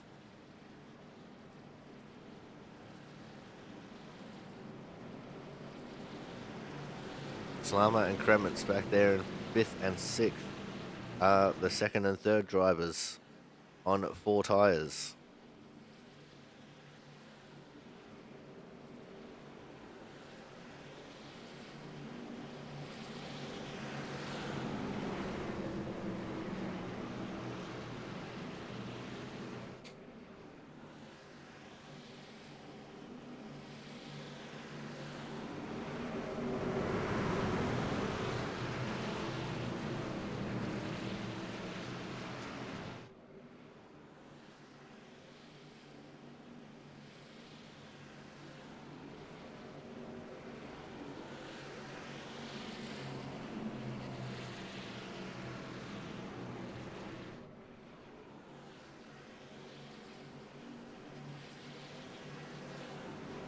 Here we go now for the final time in this race.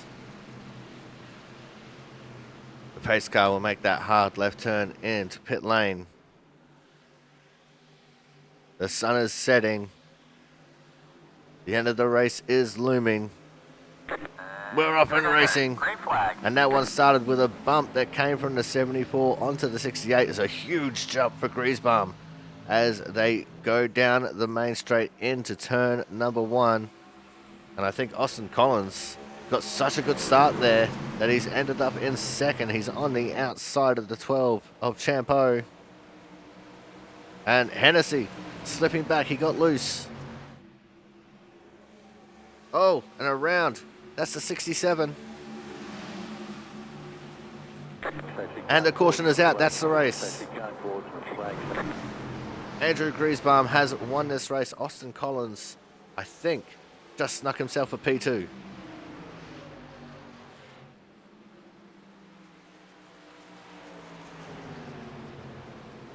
Unless it was just Chris Champeau. They're racing it out, though. I don't know why they're racing it out. The caution's out, fellas. Slow down. But let's see what happened here to Brian Chambliss. Oh, and he got bumped out of the way. So let's have a look at this again. Slow it right down. And it's the 25 of Sanders who caught the back of Dow. And just came straight down into the Chambliss car. And around Chambliss went. He tried to save it so hard. I give him 20 out of 10 effort for trying to get it back under control. Unfortunately, it is what it is there.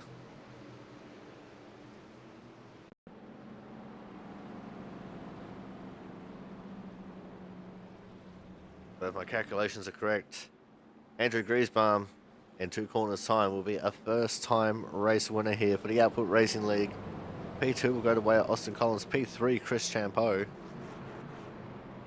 And having a little look-see, and I think Travis Massia is going to be our Autism Awareness Hard Charger Award winner. Started in P20, finishing in P9 here. But we'll wait and see what's going to happen when they come across the line. For some reason, there's a big gap in the field. I'm not sure what's going on there. I think someone might have run out of gas, maybe. Yeah, someone's run out of gas here under caution.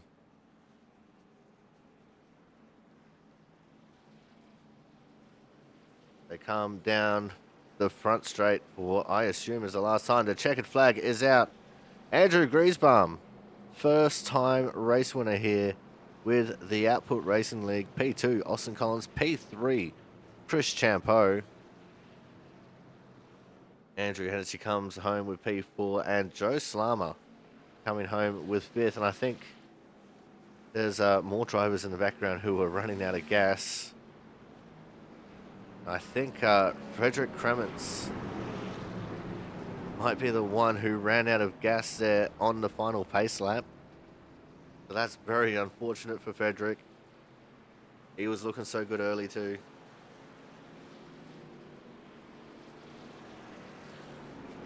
Waiting for the results to pop up on our screen.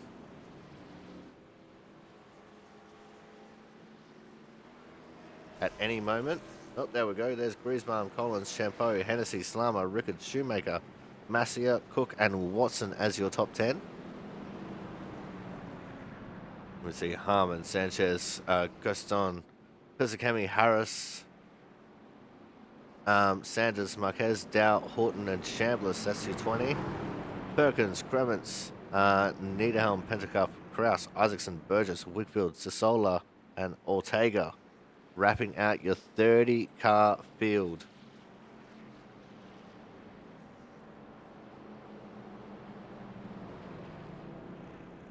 But we're going to wait and see the celebration here for Andrew Griesbaum. A lot of people come up to offer him congratulations as we're going through.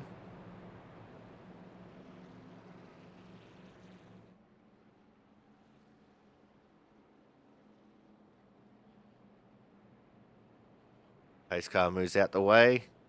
And here we go for the victory burnout. If he's got enough gas, that is.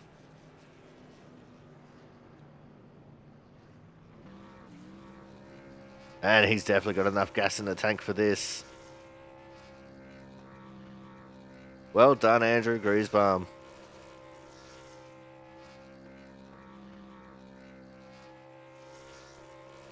All right, we're going to go to a commercial break now, and when we come back,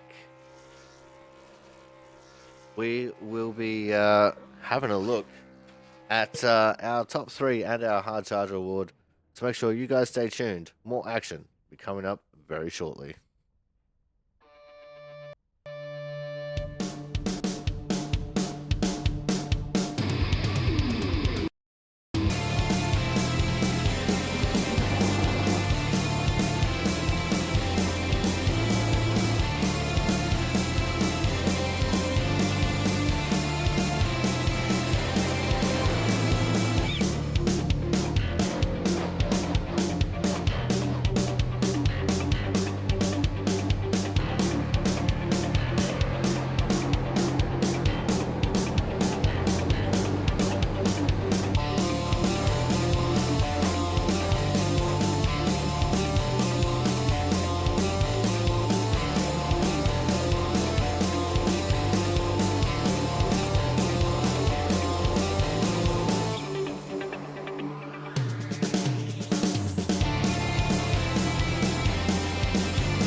Alrighty, it is now time for our Autism Awareness Hard Charger Award winner. And the calculations have been calculated and the tabulations have been tabulated. And our Hard Charger Award winner is, as I predicted, the 13 of Travis Massia. Travis, monumental effort from you, going from P20 all the way up to P8, plus 12 for the race. And you're just telling me before we came back from break that you had a really, really bad qualifying effort there. Yeah, it didn't go so well. I hit the wall out of two, and then I just got a lap in just to try to get one in, and started 20th. I was just hoping for cautions because I knew I had long run speed and I could save my tires, and that kind of worked out for me in this race. And it definitely helped as well with us having so many cautions, so many opportunities for you to be able to make your way through the field there. A little bit of strategy as well with 2 versus 4. What was the race like for you with the stop start nature of it to begin with, and then that one long run there towards the end? You know what? I had pretty good starts off all the cautions, so I was able to get a few positions kind of every caution. So actually, it kind of helped me a lot. I was able to get a lot faster. Like I was pretty strong on one and two. Three, I got stronger at the end, but it was good. And then the long run there really helped me. I think I gained 4 or 5 positions there, and I've obviously pitted at the right time because I pitted and got ahead of a lot of the leaders, and uh, just ended up being able to keep them behind me, and then was working on getting to the lead pack there, but unfortunately, caution just kind of hurt me a bit. And now let's talk about those couple of green white checkers there right at the end. Definitely threw a spanner in the works, especially with us being so close to the end of the race. How were you looking on fuel there right at the very end? And what was the strategy for those last couple of green white checkers? You know, I actually had, I don't know, like 5 laps to the good after the second green white checkered, so I had plenty of fuel. Um, I made sure just because I thought there might be a caution, just because the nature of the race was going that way, and I just didn't want to really stop and take fuel if I didn't need to. So it worked out well from my perspective, and I guess an 8th place finish is pretty good. Now, let's look forward to next week. Obviously, the start of the season, so points don't really matter too much just yet. But next week, we're going to be going to IRP, Lucas Oil Indianapolis Raceway Park. So, what's the feeling like for you as we go ahead to tackle 130 laps of the smaller but still fairly famous Indy Oval? That's actually a really fun track. Last time we went there, it was kind of a fantastic finish there. A lot of not drama, but a lot of action at the end there. And um, for the most part, it was a pretty fun race when we raced there last time in the truck when we were a few seasons ago. So I'm looking forward to it. All right, now before we let you go here tonight, Travis, anyone want to give a quick shout out to? Sure, I'd like to shout out to my wife and my son who are sleeping right now. I'd like to thank everybody who's helped me throughout the years get better at iRacing, and my team for this year, the Acceleration Alliance Racing Program. Shout out to them, and hopefully we'll take the championship and the constructor championships. All right. Well, thank you very much for coming out, Travis. Congratulations on coming home with the Autism Awareness Hard Charger Award, the first one for Season 2 2024. Look forward to seeing what you can do next week at IRP. Thanks, Corey, and thanks to all the Drivers Council members and everybody who makes the league great. Thank you very much. All right. Thank you, Travis, and we'll see you next week. Yeah. All right, guys. That was Travis Massia, the 13 car Autism Awareness Hard Charger Award, plus 12 for the race. Incredible effort. Coming up next, we are going to have our third place getter, and I think this will be a very bittersweet third place. We're going to be talking to, of course, the 12 of Chris Champeau. And Chris, you were in the running for the win the entire race, and on that final restart, you were the only one in the top four who had 4 fresh tires. I know you might be a little bit disappointed, but it looked like it was a damn fun race out there for you. Yeah, it was a lot of fun. In hindsight, should have taken 2 on that last pit stop because we would have came out with the lead, just like Andrew did, and we would have probably been able to keep it, hopefully. So that was my mistake. But other than that, we had some speed, which I don't really know where it came from, but we were competitive all night, and it was good to see after last season's disaster of a car. Yeah, you definitely looked so much stronger this season already than what you did previously in the Xfinity cars. And do you think maybe it's just the way that this truck drives? It's just it drives a little bit more that suits your style, and you could probably make a serious charge at the championship this season. Yeah, maybe. I mean, I definitely like the way the truck drives. I've never been a fan of the B car in general, especially in the fixed setups. It's tight and then it gets snap loose. That's not really my driving style. I like these better, um, especially if you dial the brake bias back and get loose on entry, and then it kind of once it grips up, it goes. So these are a lot of fun. I'm excited for this season. We're gonna have some fun with it. All right, now let's talk about the race. It was a pretty stop and start early with quite a few cautions. Definitely threw a spanner into the works for a bit of pit strategy there. So, what was your strategy like going in for that first half of the race with us having so many consistent cautions? Yeah, it's not something we're super used to. So we had 4 sets, and I was just taking tires, and then suddenly I only had 2 sets left, and it was like, all right, we got to save some here. And then we stopped having cautions, and we ended up using up all 4 sets in the end. But um, early on, I was just trying to, stay in the front, be smart about tires, be smart about fuel, and I think we were. All right, now let's talk about these final green white checkered finishes. We had 2 attempts, and unfortunately, both times the racing got cut short. But what was your strategy like, especially since you were the only one in that top four with the fresh tires? I knew that if I wasn't, well, I wanted to be on the top one. The first restart, if that if the caution didn't come out, I could have gotten in front of Andrew. Not, I think pretty easily. I probably coming out at 2. Because Joe on the first green flag pit stops only took 2, and he was slamming the wall at a 2 because it just gets a little snap loose. So I knew I could probably get grease bomb if it would have stayed green there, but it just didn't. And once I ended up in P2, he got the jump on the restart, and then Austin was able to follow him, and it just didn't have enough time to rebound. But 2 tires can work. So it kind of, I'm kicking myself because I should have done that, but we did pretty good. I'm pretty happy with P3. We won the first stage, so yeah, good showing overall. All right, now let's have a look forward towards next week. We're going to be going to the high, wide, and handsome IRP Raceway. So what's the feeling like for you as we head to Indianapolis Raceway Park? Like Indianapolis, like the big No, the freaking little square one. thing. Oh, Lucas Oil. Yeah. Yeah. I don't know.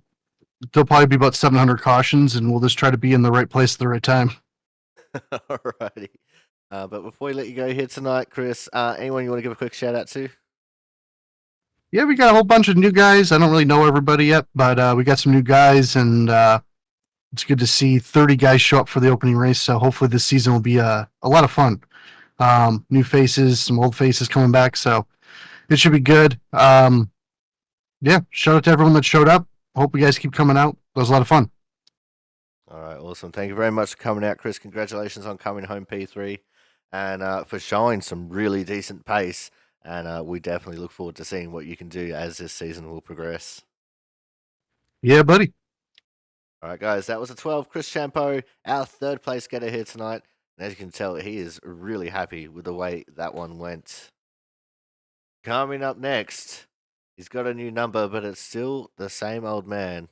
Of course, it is the 74 of Austin Collins with another very decent showing. Austin, P2 here tonight, and what was a really, really strategical kind of race around Pocono.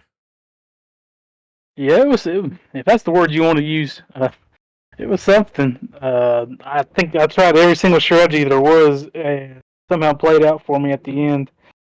Like I said, I tried the fuel strategy, that didn't work. I tried to save at the very beginning, that didn't really work for me, and then at the end, the 2 tire call ended up paying off for me on the green white checkers. I feel like I was actually going to be able to hold my own pretty well if we stayed green. I actually feel like I may have had a shot trying to get to Andrew, but like I said, it would have just came down to it. Like I said, Pocono's a great track, so, or at least personally for me. So it would have been a lot of fun to see how it would have played out if we could have gotten green laps in there at the end. But like I said, that caution, it saved me from having a pretty poor day. So. You're another one who looked pretty strong around here. You said you enjoy Pocono. It's a really nice, challenging track, especially in the trucks. I've always liked the trucks around here myself. But what was it like driving out there? Because to begin with, in practice, it looked like the trucks were pretty tight, but in traffic, they got pretty loose on you. So how was it like for you trying to deal with the tightness and the looseness of these trucks around here? I was mainly dealing with a lot of tightness. Personally, I know it could get loose if you really got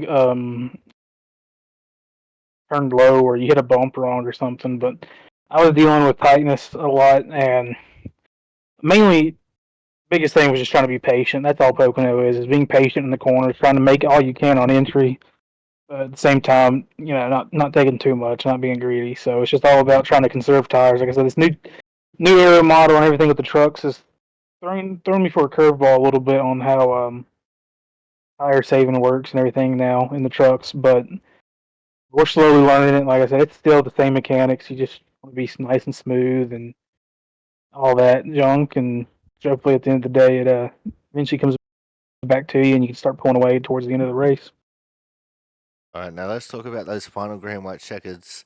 You were one of 3 people in the top 4 who only took 2. Were you a little bit worried about Chris there since he was the only one in that top 4 on 4 tires? Or were you pretty confident that you were going to be able to try and hold him back? I felt pretty confident. Like I said, I thought I might have a shot to go to Andrew. The way it was kind of loose, like you were saying, like I know if you could drive it a certain way and figure out how it would react coming off the corner. And I figured, knowing that you could drive it a little bit harder, get it loose, and having those two tires help it turn a little bit better.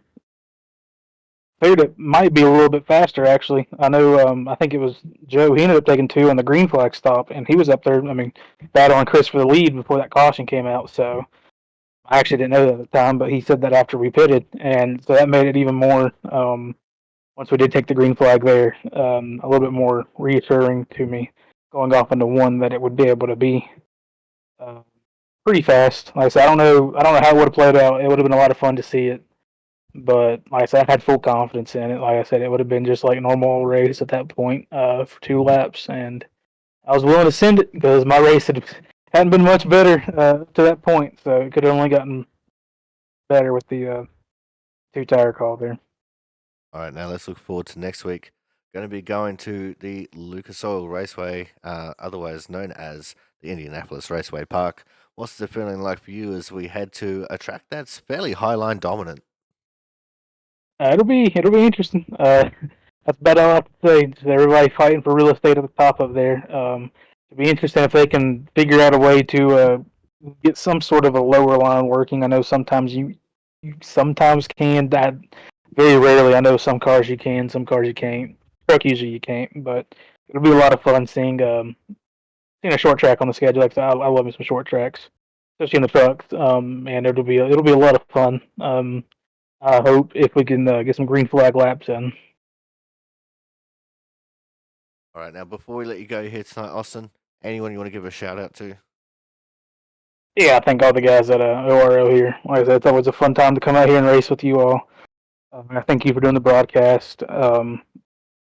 Everybody that shows up and races with us, like I said, all 30 people out here tonight, it's awesome. Like I said, all the admins at ORO, everybody that helps put it on, pretty much.